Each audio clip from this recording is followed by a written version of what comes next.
నేను మీకు ప్రామిస్ చేసినట్టు అలసందల వడ నేను ఇవాళ పోస్ట్ చేస్తున్నానండి మండే రోజు. Hello everyone, welcome to my channel taste and travel with Rekha. అందరికీ వరలక్ష్మి వ్రతం శుభాకాంక్షలు అండి. సో ఇవాళ నేను మీకు చూపించబోయే ఐటము అలసందల వడ. సో అలసందలు నానేసుకొని నేను ఒక చిన్న గ్లాస్తో నానేసాను. సో అది మనం ఇప్పుడు మిక్సీ వేసేసుకుందాం. దాంట్లో ఏమేమి వేసుకోవాలనేది చూసేద్దాం. జీలకర్ర, ఉప్పు, ఒక 3-4 ఎండుమిర్చి వేసుకోవాలండి.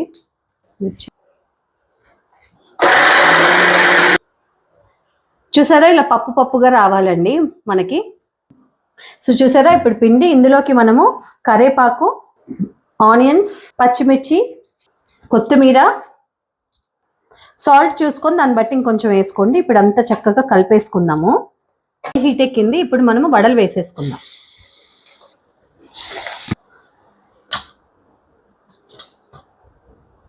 చూసారు కదా, వేడి వేడి అలసందల వడలు.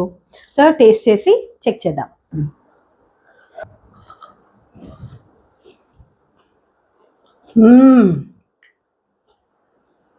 అద్భుత.